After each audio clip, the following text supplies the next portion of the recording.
안녕하십니까. 신천식의 이슈 토론입니다. 인간이 어떻게 하면 행복한 삶을 꾸려나갈 수 있을 것인가. 그 해답을 찾아보는 프로그램입니다만 오늘은 평생교육에서 그 답을 찾아보도록 하겠습니다.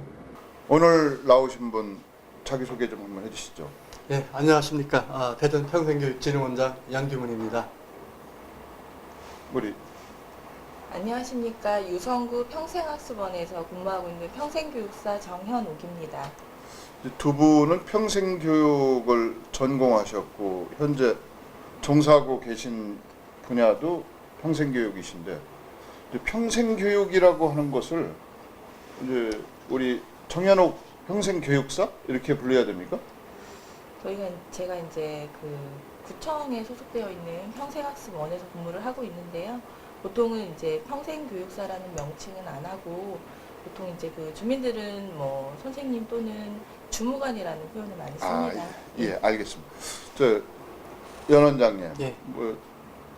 원장님이라는 호칭으로 부르기가 조금 어색하긴 합니다만 연 박사라고 부르다가 원장님께서는 평생교육의 전문가이시고 평생교육을 전공하신 분으로 제가 알고 있는데 평생교육에 대한 뭐 개념정의라고 할까? 이게 좀 난해하고 아니면 생소할 수도 있어요. 예. 평생교육을 한번 설명을 해주신다면 어떻게 설명을 하실까요? 평생교육이라고 하는 용어는 평생학습, 평생교육이라고 하는 영어의 lifelong을 그러니까 일생에 걸친 그런 것을 가장 적합하게 번역을 하다 보니까 이제 평생교육, 평생학습 이렇게 한 것이라고 생각이 됩니다.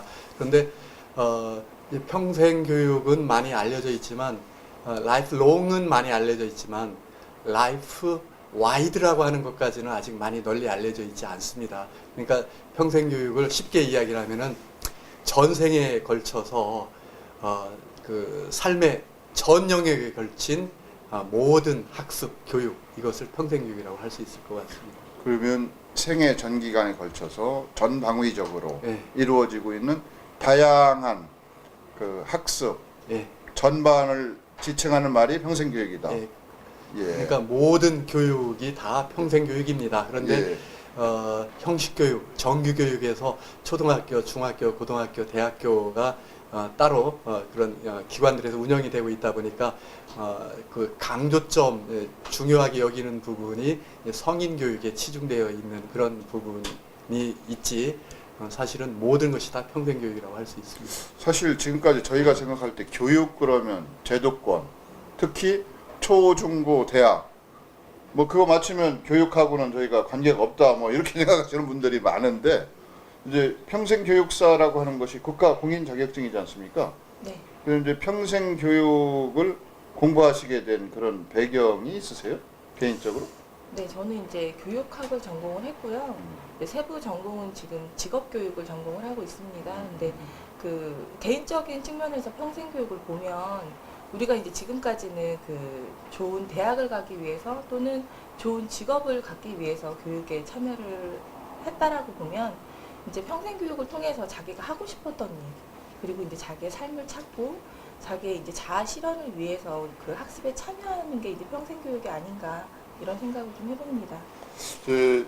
평생교육이라고 하는 것이 두 분 말씀을 듣고 보니까 이제 시대적인 대세다 이렇게 얘기를 할 수가 있겠는데 이제 평생교육이 그렇다면 대세임은 알겠는데 도대체 무엇 때문에 왜 필요한 건지 이런 얘기를 좀 해줘야 될 것 같은데 혹시 뭐 제가 평생교육에 대한 전문가는 아닙니다만 저희 그 수명이 100세 시대다 뭐 이렇게 하는 그 부분하고 그러면 이제 투잡 시대라고 할 수도 있고요.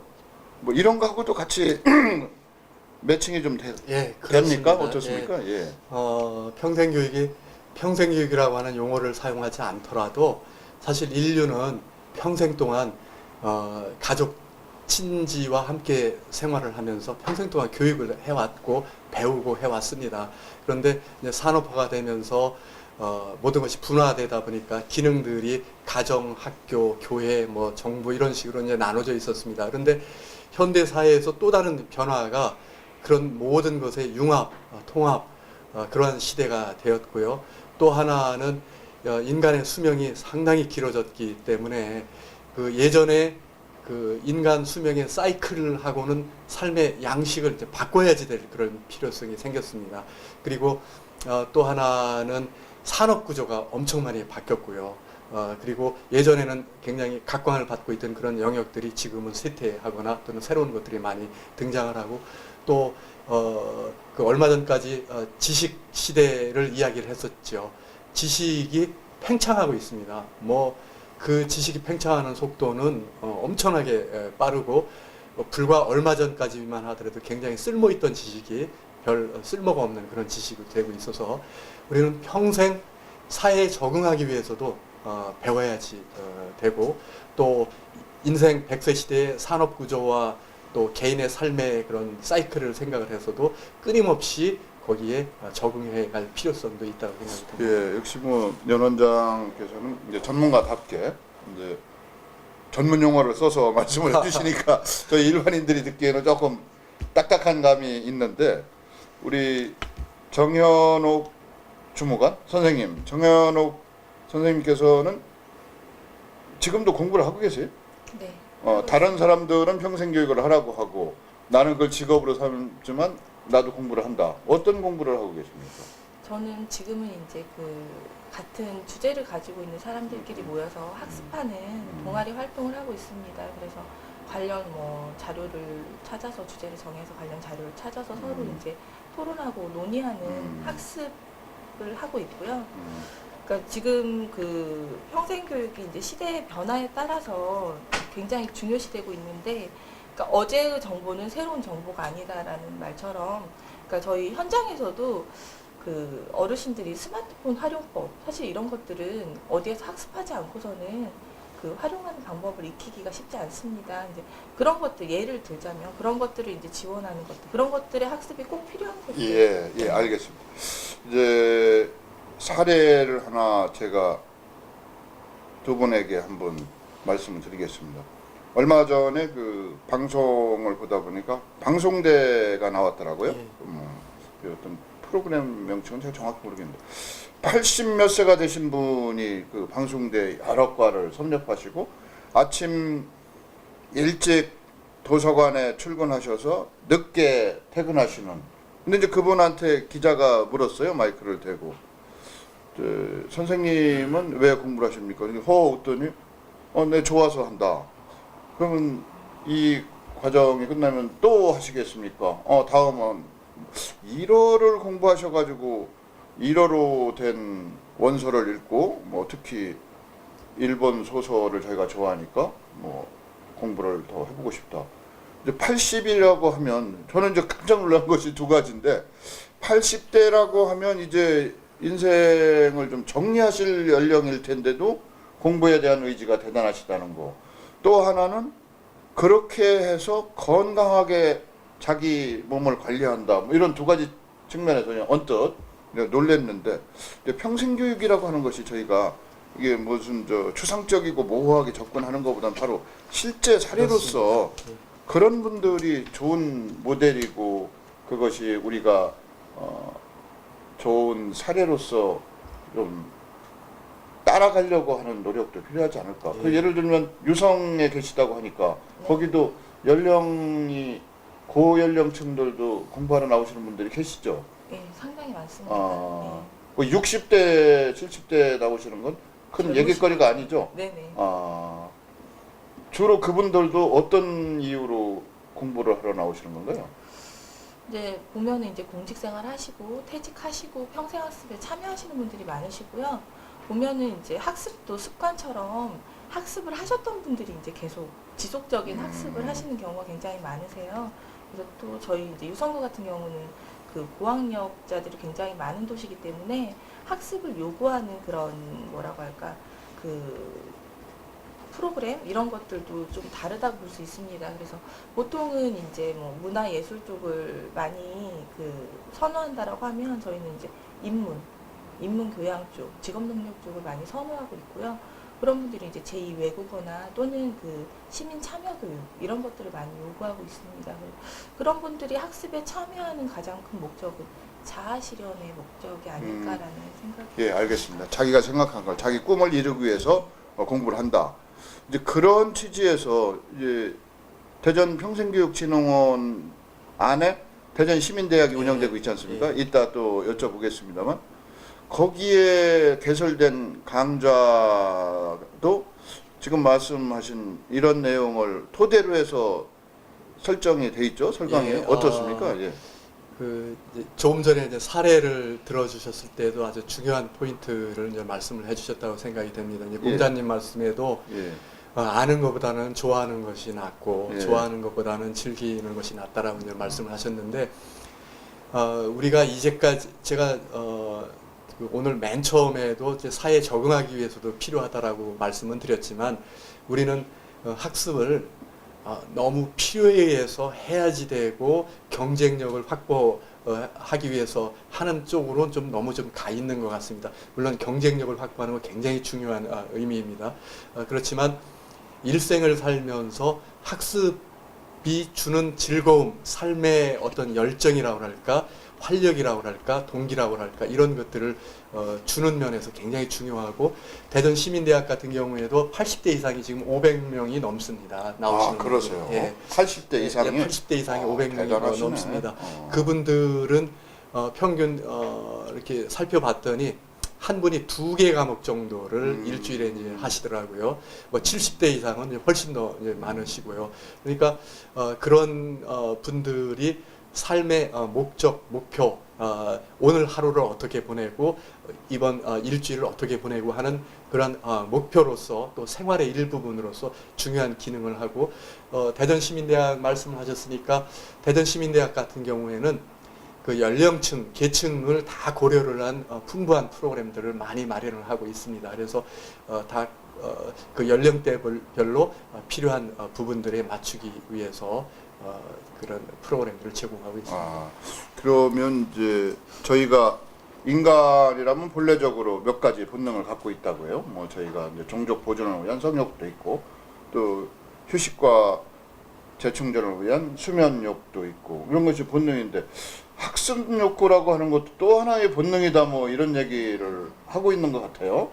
이제 우리가 다른 말을 포장하면 뭐 지적 호기심을 충족시키기 위해서 한다라든지 우리 저 정현옥 선생님 같으신 경우는 이제 지금까지 정규 과정을 말고도 다른 본인 취미나 어떤 지적 호기심을 충족시키기 위해서 생활하고는 상관없는 그런 뭐 강좌도 들어보신 사례가 좀 있으신가요? 어떠세요? 네. 제가 좀 이렇게 손으로 만지는 걸 굉장히 좋아해요. 손으로 만지는 걸 하고 있으면 좀 잡념이 사라지고 스트레스가 좀 해소가 되더라고요. 그래서 이제 뭐 종이접기라든지 시작은 종이접기 그리고 이제 재봉틀로 이제 뭐 앞치마 만들고 소품 만드는 거 이런 것들에 참여해본 경험이 있습니다. 이제 결국 그런 부분 같은 경우는 요즘 유행하는 것이 힐링, 무슨 세라피, 뭐 릴렉스 뭐 이런 얘기를 뭐 영어 표현이긴 합니다만은 이제 결국 치유하고 인간성을 회복하고 본래의 모습으로 돌아가자는 것이 하나의 또 시대적 흐름인 것 같아요. 예. 그럴 때 이런 그 평생교육이라고 하는 것이 도움이 될 수 있는 겁니까? 그럼요. 삶을 풍부하게 하고 아까도 말씀을 드렸습니다만 내가 무언가 그 삶을 활력 있게 만드는 중요한 이제 바탕이 된다고 생각이 됩니다. 그리고 그 아까도 이제 정현욱 선생님께서 종이접기 뭐 이런 말씀도 하셨는데 어떻게 보면은 종이접기라고 하는 것이 단순한 일인 것 같지만 그것이 예쁘게 종이를 이용을 해가지고 자기가 원하는 것들을 만들어내고 하다 보면 몰입을 하게 됩니다. 그래서 제가 이제 농담처럼 하는 얘기 중에 하나가 세상에서 제일 재미있는 게 뭔지 아십니까? 라고 질문을 던져놓고 바로 하는 것이 배우는 일입니다. 라고 그 이야기를 하는데 더 재미있는 것일수록 배우는 시간과 노력을 더 필요로 하는 것이 많이 있습니다. 그래서 더 많은 시간과 더 노력을 해서 배운 것일수록 그 재미라고 하는 것은 다른 것하고 비교할 수가 없다고 생각합니다. 자, 그렇게 말씀을 하시니까 저희 역사 속에서도 평생교육의 흔적이 남아 있을 것 같아요. 공자님 말씀인가? 저희 아주 어렸을 때 배운 것 같은데, 멀리서 친구가 찾아오니 이 또한 즐겁지 아니한가. 뭐 학이 시습지면 배우고 때때로 익히니 이 또한 뭐 불행 낙화라, 뭐 이런 것을 배운 기억이 언뜻 나네요. 이제 공자님이 2500년 전에 그런 말씀하셨다고 한다면 우리 역사 속에서도 우리 이제 공자님을 그 섬긴 뭐 그분의 사상을 섬겼지만 그 나라 중에 하나니까 그 역사적 흔적 속에서도 우리가 평생교육이라고 할 만한 자체가 있을까요? 뭐 있다면 이제 뭐 공자님 말씀이 나왔으니까 좀 딱딱할 네. 것 같지만 그런데 이제 공자님 말씀 중에서 제가 평상시에 생각하는 그 부분을 이번 기회에 한번 말씀드리고 싶은 것이 예. 학이 시습지라고 할 때 그 예. 시자라고 하는 것의 해석이 예. 우리가 이제 배우고 때때로 때시자. 익히면은 이 또한 즐겁지 즐겁지 아닌가 아니한가. 뭐 예. 이렇게 하는데 그것이 어쩌다라고 하는 때가 아니라 우리가 시시때때라고 한다라고 하는 의미로 생각을 한다라고 하면은 때만 끊임없이 이어지는. 그렇죠. 예. 틈만 나면은 때에 맞춰서 적절한 때에 매일 어느 때라도 이런 식으로 해석을 하는 것이 제가 그 한문에 대해서는 시간이 남아서가 아니라 한문에 대해서 이렇게 깊은 그런 식견이 있는 건 아닙니다만 그 시자를 그런 식으로 해석을 하는 것이 맞지 않을까 이런 생각이 되고 그 우리가 예전에는 나이가 많이 든 분일수록 권위가 있었습니다. 그 이유는 농사를 사실 30대, 40대 예전에 농사 짓던 분들도 어릴 때부터 농사 짓는 거 보아오고 했지만 50대, 60대 아버지한테 늘 묻고 배워야 될 게 더 많이 있었습니다. 끊임없이.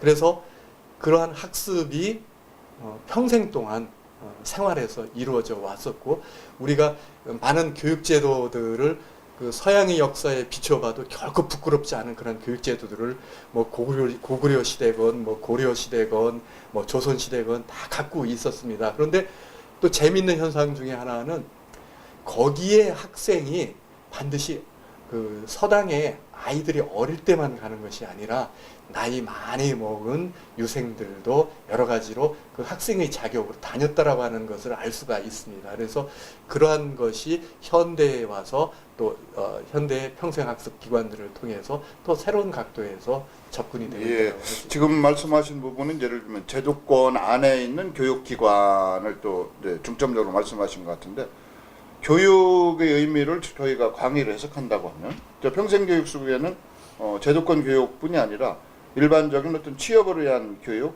취미나 기호를 충족시키기 위한 취미 교육, 뭐 생활 교육과 또 다양한 사회 활동을 위한 사회 구성원으로서의 뭐 도리를 배우는 사회 교육이라든지 이런 것은 꼭 학교라는 제도라는 틀을 떠나서도 언제든지 저희가 배울 수 있는 거 아니겠습니까? 그렇게 따진다고 하면 이제 요즘 들어서 시대가 이만불 시대가 돼서 이제 우리의 욕구가 먹고 사는 것을 위해서 공부하는 것보다는 내 취미 생활을 위해서 공부하는 경우가 더 많은 거니까. 이래서 종이접기를 해서 무슨 돈이 나오니까 뭐가 나오겠습니까? 다만 내 정신 건강에는 도움이 되겠지만 이제 그런 것이 또 하나의 교육에 대한 욕구, 더 크게 얘기하면 평생 교육에 대한 필요성이 대두되는 그런 계기가 되는 거 아닐까요? 뭐 그 소득하고의 관계가 좀 있는 건가요? 어떻습니까? 그 메슬로우라는 심리학자가 인간의 욕구를 이제 5단계로 얘기를 예. 했는데요. 이제 아까 그 박사님께서도 얘기하셨듯이 이제 기본적으로 생리적인 욕구가 1단계고 이제 2단계는 안전의 욕구입니다. 그리고 이제 3단계는 이제 사회적 욕구.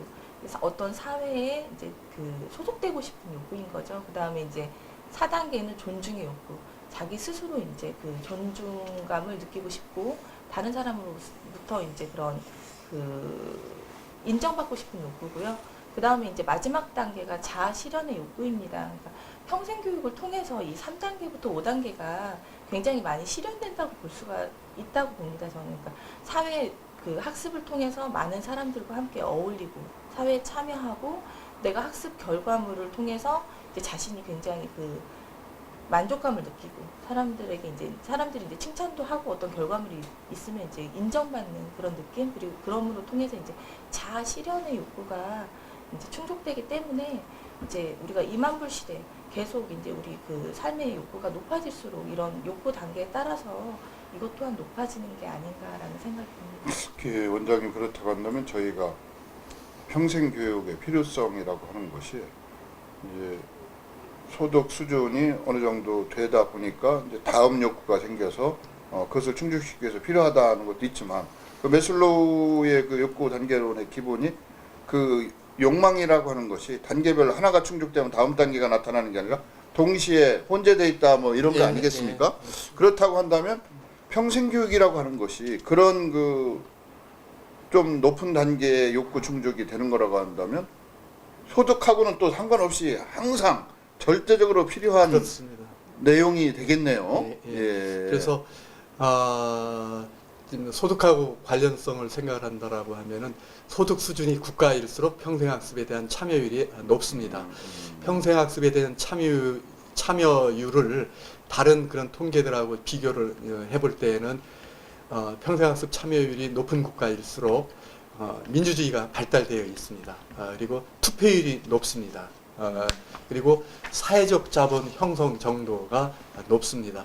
그래서 그것은 따로따로 가는 것이 아니라 같이 가는 거라고 생각을 할 수가 있고, 우리의 인간의 그 욕구가 단계별로 그 생리적인 욕구에서부터 발전되어 나가지만 아무리 높은 단계에 올라가 있다라고 하더라도 그 기본적인 그런 생리적 욕구는 언제나 필요한 부분이고 안전의 욕구도 언제나 충족돼야지 될 부분이고, 그런 의미에서 제가 아까 라이프롱뿐만이 아니라 라이프 와이드라고 하는 말씀을 드렸는데, 우리가 취미, 교양, 또 여가를 보내기 위한 그런 것도 필요하지만 취직을 하기 위한 것들, 또 재취업을 하기 위한 것들, 또 보수교육 뭐 이러한 것들도 언제든지 필요하고, 또 하나는 평생교육은 평생교육기관으로 지금 분류되어 있는 기관들에서만 하는 것이 아닙니다. 아까도 제도권 교육이라고 말씀을 하셨지만 그건 이제 평생교육 차원에서는 그런 형식교육기관, 그 다음에 지금 이제 대부분의 이제 평생교육기관으로 분류되는 곳들은 이제 비형식교육기관이라고 합니다.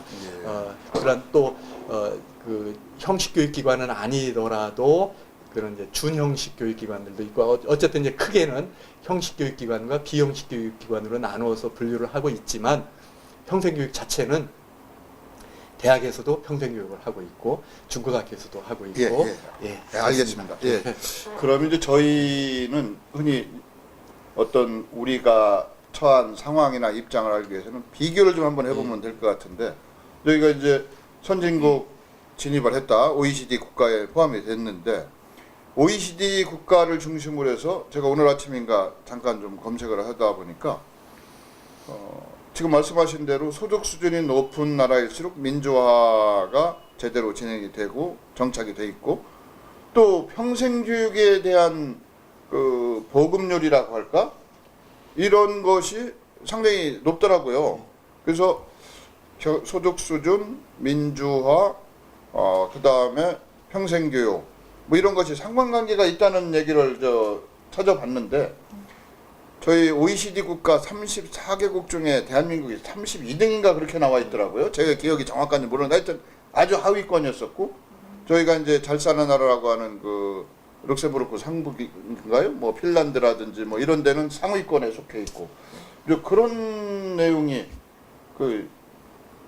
물론 이제 제가 검색해 본 게 맞는다는 것을 전제로 한다고 하면, 근데 다시 한번 여쭤보고 싶어요. 그게 맞는 건지, 그게 그런 상황인가 있는 건가요? 어떻습니까?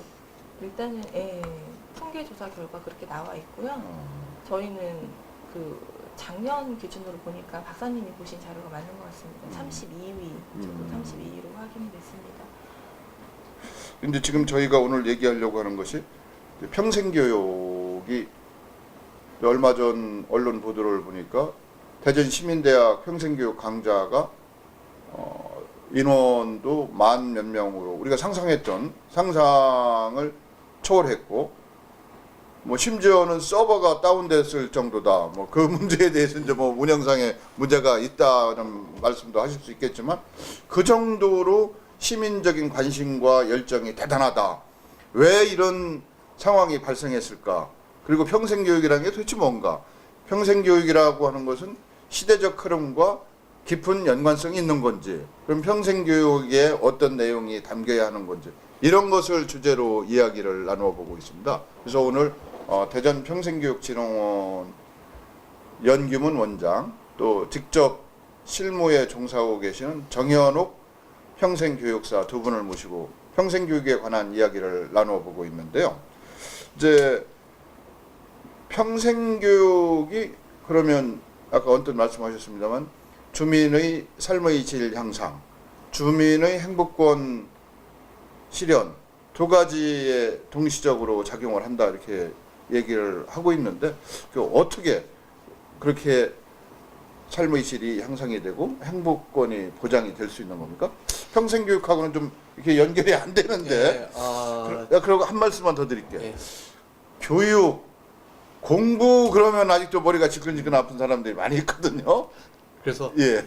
공부 자체를 좀 즐기는 마음을 갖고 필요하다라고 생각을 하고 평생교육에서 늘 이야기되고 있는 것 중에 하나가 하나는 이제 삶의 질 향상이지만 또 하나는 경제 능력에 대해서 이야기를 합니다. 그래서 삶이 다하는 날까지 적어도 우리가 경제 능력을 갖고 있어야 된다.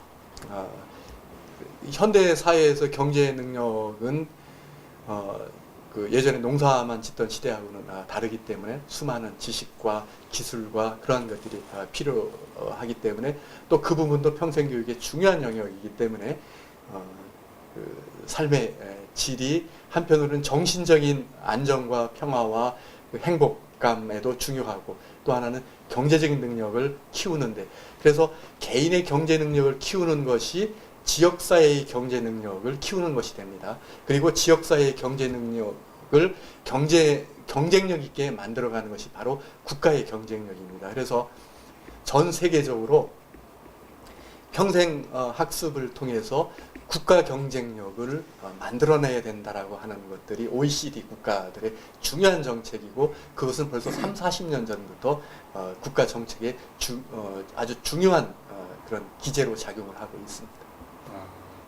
그러면 이제 평생교육의 다양한 측면 중에 몇 가지를 말씀을 해주신 거고, 이제 우리 정 선생님께서는 이제 삶의 질이나 행복 추구, 이제 제가 종이접기를 가지고 자꾸 여쭤봐 죄송한데, 종이접기를 통해서 얻게 되는 경제적 소득 말고도 이제 정신적인 안정감이나 뭐 그런 것이 또 행복하고 연결되는 거 아니겠습니까? 그렇죠. 그런 프로그램이 의외로 시민대학에도 많이 개설되어 있는 것 같고 지금 유성 평생학습관인가요? 네네. 거기도 예. 그런 과목이 많이 설강이 돼 있습니까? 예, 저희가 이제 소개를 좀 해주신다면. 예예. 저희가 유성구는 이제 전국에서도 자치구 단위에서는 평생학습 시설을 2개 가지고 있는 곳입니다. 그래서 저희가 이제 분기별로 1년에 4분기로 운영이 되는데 분기별로 120강좌 정도가 운영이 되고 있고요. 이제 특강이나 뭐 직업능력 향상 교육 또는 뭐 여러 가지 평생교육 영역을 다 다루고 있는데요.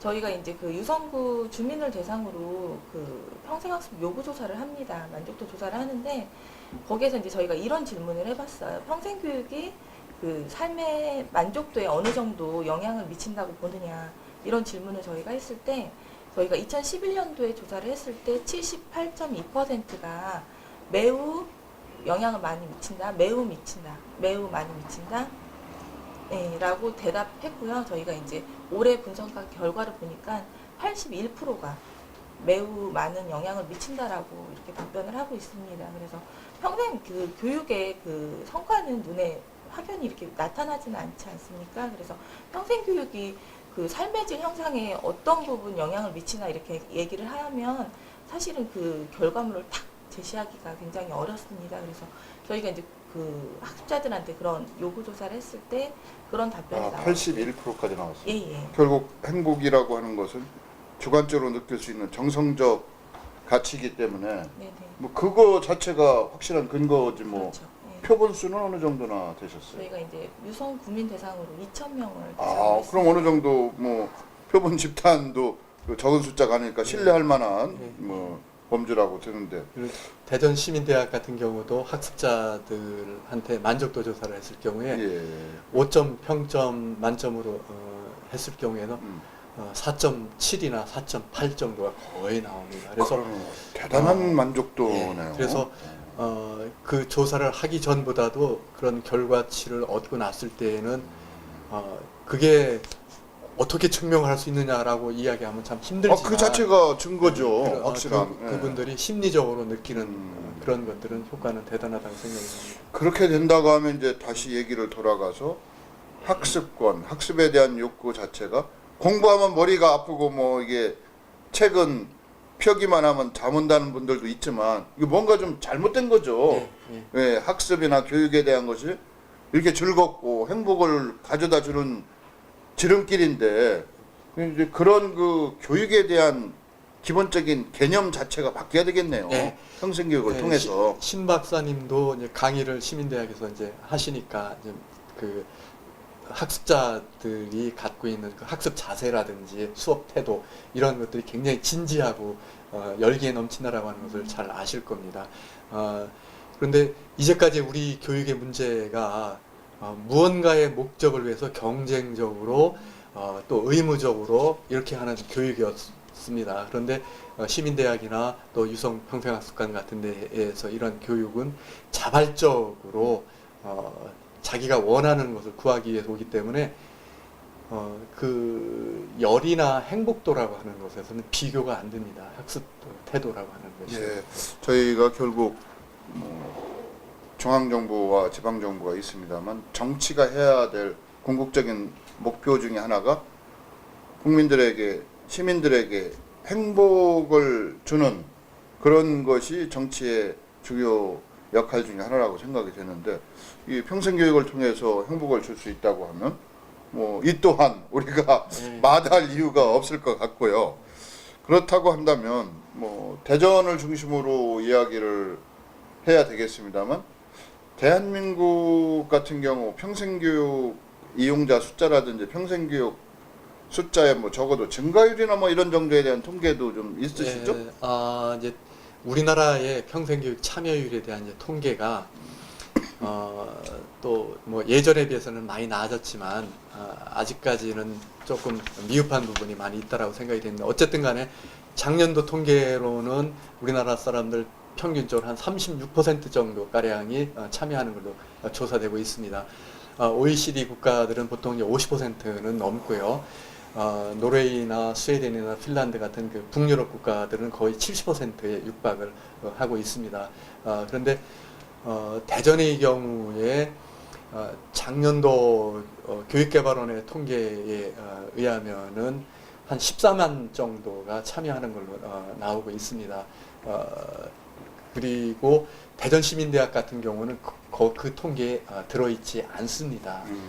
작년도 이제 7월부터 시작이 되었기 앞으로 때문에 통계를 좀 만들으셔야 될 거고 그러면 상당히 의미 있는 통계 결과가 나올 거라고 생각이 되는데 이제 평생교육이 줄 수 있는 산물, 결과라고 하는 것이 이제 지금 여러 가지 얘기를 했습니다만 또 다른 의미에서 요즘은 이제 통합과 공존 이런 얘기를 또 많이 합니다.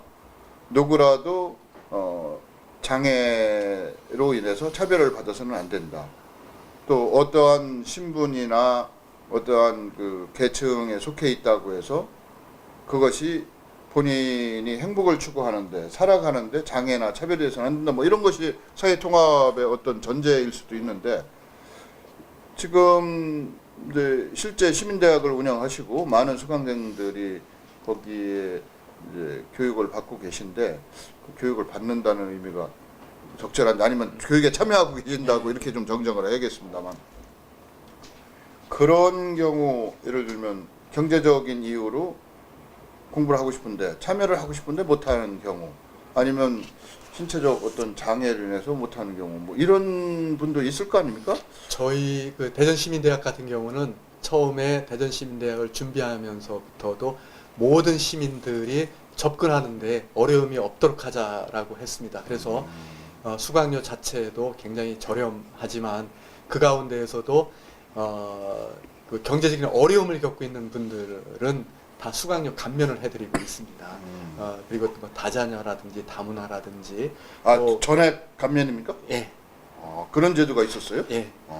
그런데 이제 처음에 실시를 하다 보니까 이제 어떤 분들은 너무 혜택이 좋으니까 굉장히 뭐 열 몇 개의 강좌까지 이러다 보니까 이제 다른 분들에 대한 그런 돌아가는 것이 또 이제 지장을 받는 부분이 있어서 저희가 이제 4개의 과목까지 이렇게 이제 1인당 수강 한도는 4개 과목. 그렇게까지 이제 줄여놨습니다만 어쨌든 간에 그 정도만 하더라도 자기의 여건이 불충분하다고 대전시민대학에서 공부하는데 어려움이 있다라고는 할 수가 없습니다. 알겠습니다.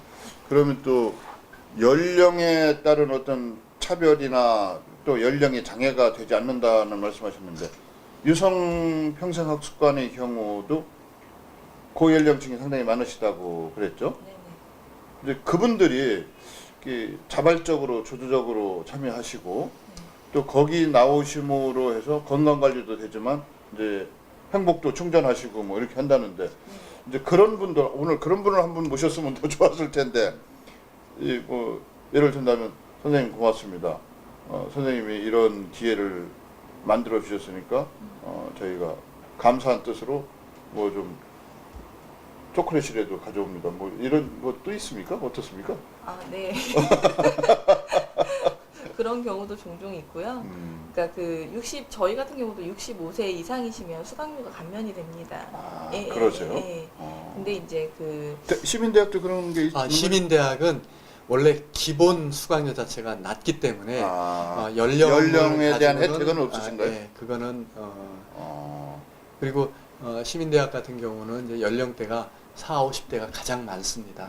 가장 많고 그 다음에 30대, 그 다음에 60대 이런 순서로 되어 있고 아마 전 세계에서 3살부터 80대까지 같은 곳에서 학습을 하는 무덤에서 의람까지를 압축적으로 해놓으셨네.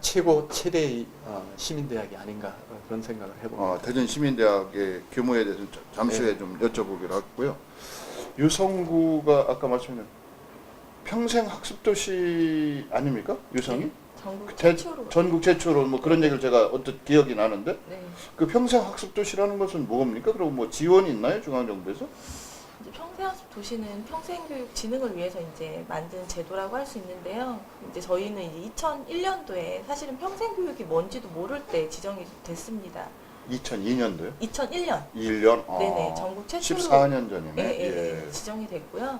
근데 이제 평생교육법이 제정이 되고 본격적으로 이제 평생교육이 부흥했다라고 보는 거는 저희가 이제 2006년부터 사실 보고 있거든요. 그래서 저희도 이제 최초의 평생학습 도시로 2001년도에 세워졌지만 그때는 이제 평생학습을 담당하는 이제 개나 과도 없을 때였습니다. 그래서 이제 지금은 이제 평생학습원이라는 조직이 만들어지고 이제 체계적인 평생교육을 지원하고 있는데 아까 말씀하셨듯이 이제 노인 학습권 보장. 네, 노인의 학습권 보장 측면에서는 저는 좀 이렇게 보고 있습니다. 저희 같은 경우도 이제 퇴직하고 오시는 분들이 굉장히 많으세요. 그런 분들이 일반 성인 학습자들하고 이제 노인분들이 같이 학습에 참여했을 때 어떻게 보면 좀 갈등이 생길 수 있습니다. 그렇죠. 이제, 학습 수준이나 이런 것들 그렇죠. 때문에 이제 갈등이 생길 수 있기 때문에 그런 것들에 대한 이제 계층 간의 그런 갈등을 해소하는 것도 이 평생교육의 역할이라고 저희가 생각이 듭니다. 그 안에서 예. 평생교육의 성과 중에 하나가 될 수가 있겠네요. 네. 역할이고. 네. 그렇다고 한다면 이게 평생교육에 대한 성과나 기능, 역할에 대해서 얘기를 한다면 뭐 세분하자면 한이 없겠는데 이제 크게 개인적인 문제 아니면 공동체의 문제 이렇게 또 갈 수도 있고 지금 저희가 얘기를 하고 있는 부분은 이제 조금 큰 범위로 사회적 국가적 차원에서 한번 또 얘기를 한다면 이게 평생교육이 사회 통합에도 이바지하는 바가 크다 뭐 이런 네. 얘기를 하시는데 그건 네. 뭐 구체적으로 말씀을 해주신다면 뭐가 있을까요? 그래서 이제 많은 분들은 평생학습 기관에서 그냥 수업만 하는 걸로 생각을 하고 있는데 평생학습 도시도 마찬가지입니다. 평생학습 도시의 가장 핵심적인 그 본질은 그 도시 전체를 평생학습을 중심으로 모든 시스템이 그 평생학습을 지원하는 시스템으로 가게 하는 그런 것이 갖춰졌을 때 평생학습 도시로 지정을 합니다. 그게 행정의 우선순위에 포함된다 그렇습니다. 그런 말씀이시죠? 예, 예. 그리고 그 대전시민대학 같은 경우도 처음에는 연령대를 좀 분리를 해달라고 하는 요구도 젊은 층은 젊은 층대로 또 나이 드신 분들은 나이 드신 분대로 그런 요구가 있었는데 조금 지나니까 그것이 너무 좋다. 다 섞여 있는 것이. 다른 데에서는 어디 가서 그 세대 간의 계층, 세대 간의 그걸 넘어서서 이렇게 어울릴 수 있는 데가 없다라고 하는 것이 장점으로 이야기들을 합니다. 오히려 자연스러운 만남과 네. 교류를 통해서 그런 그 세대 간의 갈등, 분열 뭐 이런 얘기를 저희가 흔히 비상적으로 합니다만 아니다는 걸 보여주시는 거네. 현장을 통해서. 또 사회 통합도 있고 이제 사회 안전망 구축이라고 하는 측면에서도 기여하는 바가 있죠. 그렇죠. 평생 교육이. 네. 그 이제 저희가 사회 안전망이라고 하는 것을 보면 여러 가지 본인이 새로운 시대 변화, 새로운 직업의 트렌드를 찾아서 그거에 대한 교육을 받고 연령하고는 상관없이 재취업을 위한 교육 같은 것도 사회 안전망 구축의 그렇죠. 일환이 아닐까 싶어요. 그래서 우리가 논의를 할 때 흔히들 이제 많이 빼놓는 것 중에 하나가 직업훈련 교육은 평생교육기관에서 안 하는 거로 이제 생각을 많이들 하는데 우리나라의 경우에 직업훈련 부분이 평생 교육하고 별개로 발전이 되어 왔습니다. 그 외국 선진국의 경우에는 그것을 다 평생교육 안에다가 같은 범주로 다 넣고 생각을 해서 지금도 그 부분이 양쪽이 또 합해져야 된다라는 그런 생각이 드는데 직업훈련 교육 측면에서 노동부 차원에서의 각종 그런 시스템은 전 세계 어느 데에 내놓아도 그 자랑할 만한 정도로 되어 있는 구축되어 있는 것들이 굉장히 많이 있습니다. 그래서 그 부분까지도 생각을 해줘야 되고 어떤 분들은 그 유성평생학습관도 마찬가지고 대전시민대학 같은 경우도 저희가 취업을 위한 또는 재취업을 위한 또는 자격을 취득하기 위한 이러한 것들을 모든 영역을 균형 있게 편성을 해서 끌고 가려고 하는데 그 부분에 집중해서 해온 그런 분야는 직업훈련 그런 기관들이라고 생각할 수 있습니다. 그게 이제 저희가 평생교육 막연하게 이야기를 합니다만은 평생교육의 내용도 참 다양하고 어찌 보면 사회 문제의 해결을 평생교육을 통해서도 일정 부분 할 수 있다 뭐 이렇게 생각이 되네요. 예. 저는 일정 부분 정도가 아니라 상당한 대부분. 부분을 해결할 수 있다. 예, 알겠습니다. 이제 대전에 평생교육진흥원도 있고 평생학습관은 조금 틀린 조직이죠. 평생학습 저희는 원이고요. 예, 평생학습원. 예, 예. 그래서 이제 평생교육진흥원 원장님이 나오셨으니까 평생교육진흥원이 하는 일이 뭔지 뭐 이런 거 좀 여쭤봐야 될 것 같은데 좀 늦었지만 그 대전평생교육진흥원은 평생교육법에 의해서 전국 각 광역시 도에 이제 설치할 수 있도록 한 그런 평생교육진흥원 재단법인 형태로 최초로 설립된 것입니다. 그래서 우리나라의 평생교육을 이끌어가고 있는 주요 기관 중에 하나로 지금 자리를 잡고 있다고 자부를 하고 있습니다. 죄송한데 예. 우리 저 연규문 원장께서는 평생교육에 관해서 언제부터 관심을 갖게 되셨어요? 제가 사실은 30년 전쯤에 유학을 갔을 때에 맨 처음에 석사에서 전공했던 것이 평생교육입니다.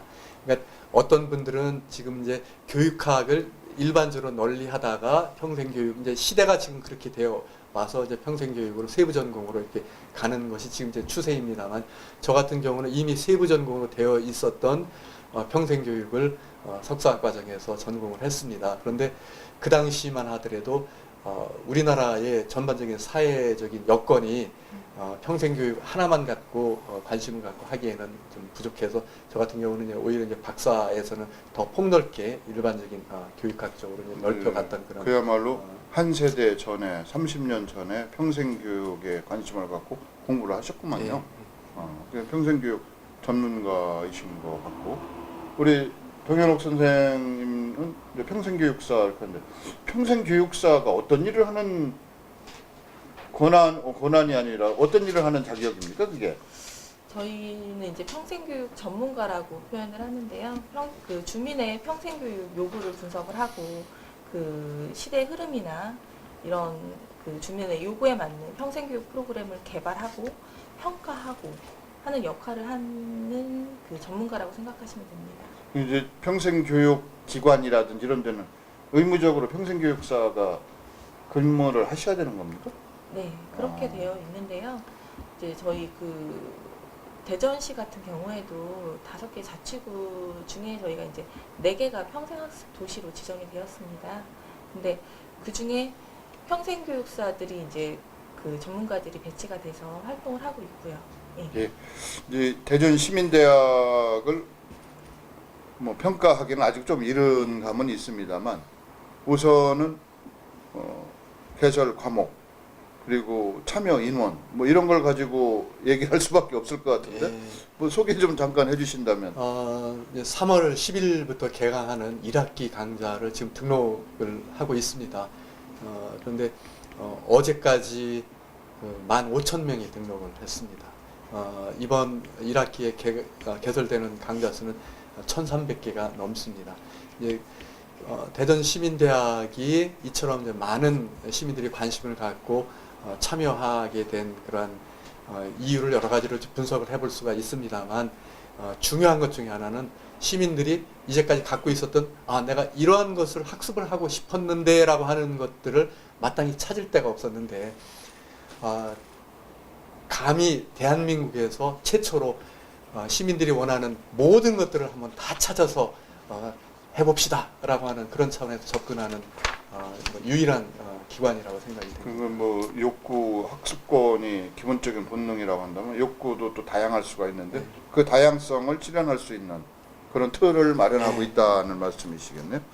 이제 대전 시민대학이 이렇게 15,000명, 1,300개 강좌 그리고 어찌 보면 개인적인 기대까지도 다 담아내고 있는데 그 일부에서는 뭐 예를 들어서 기존 그 학원의 영세 학원의 그 생존권 문제라든지 또 강의나 강사 수준의 문제라든지 이런 얘기도 좀 지적이 되고 있는데 그거는 이제 그 대전 시민대학이 하고 있는 역할 프로그램 하나하나의 성격에 대해서 잘 아직 이해가 부족하기 때문에 그런 것을 걱정을 하실 수가 있는데 그 기존의 일반 학원들이 접근하는 방식과는 시간이나 대상이나 내용이나 여러 가지들을 달리 하고 있고 또 하나는 대전시민대학 같은 경우는 오히려 평생학습에 대한 그 인식을 변화시키고 참여에 대한 계기를 마련해주고 하면서 더 깊이 있게 공부할 수 있게끔 확산시키는 역할을 합니다. 그러니까 그런 우려에 대해서는 조금 기다려 보시면은 지금도 이미 대전시민대학이 생겨서 그 예전에 없던 그런 관심을 갖고 있는 그런 영역 과목들이 많이 이야기들을 이제 듣고 있습니다만 점차적으로 그러한 우려는 없어질 거라고 생각이 됩니다. 예, 이제 시간이 이제 다 된 것 같은데 마지막으로 우리 정현옥 평생교육사께서 오늘 이 자리에 나오셔서 평생학습도시에 거주하시는 실무자로서 유성 구민들에게 나아가서는 시민들에게 하실 말씀이 있으면 한 30초 정도만 해주시면. 저희 그 유성구 같은 경우에는 평생학습의 지원, 유성 구민의 평생학습을 위해서 다양한 그 프로그램을 기획하고 운영하고 있습니다. 근데 아직은 홍보가 좀 부족해서 그런지 많은 학습자들의 참여가 더 필요하다고 생각을 하고요. 저희가 이제 그 평생학습 센터뿐만 아니라 마을 단위 학습 공동체 조성이나 또는 그 마을 단위로 찾아가는 프로그램을 통해서 그 주민들의 그 소통과 공감의 장을 마련하고 있습니다. 그래서 많은 관심을 가지고 저희 유성구 평생학습원에 오시면 그 여러분들의 자아 실현을 위한 다양한 프로그램들이 준비되어 있으니까 많이 참여하시고 많이 그 도움을 받으셨으면 하는 바람입니다. 감사합니다. 고맙습니다. 원장님도 마무리 좀 해주시죠. 네, 대전평생교육진흥원은 대전시 전체의 평생학습을 이끌어가는 수준을 끌어올리고 시민이 편하게 참여해서 평생학습을 할 수 있도록 지원하는 그런 역할을 하고 있습니다. 그래서 대전시민대학이 대표적인 브랜드가 되겠지만 각 자치구에서 하고 있는 평생학습이라든지 민간에서 하고 있는 이러한 것들이 활성화될 수 있도록 앞으로 많은 노력을 더 하겠습니다. 우리 모두 행복을 원하고 있습니다. 행복의 실현, 평생교육 속에 답이 있는 것 같습니다. 다음 주에는 대전시 공무원 노조 위원장을 모시고 공무원의 복지 실현과 근로자로서의 권리 보장을 위한 방안 등에 관해서 이야기 나누는 그런 시간을 갖도록 하겠습니다. 장시간 시청해 주셔서 감사드립니다. 고맙습니다. 말씀을 너무 잘해 주시니까 더 오래 해야 되는데 제가 좀 중간에 끊어서 죄송합니다. 이게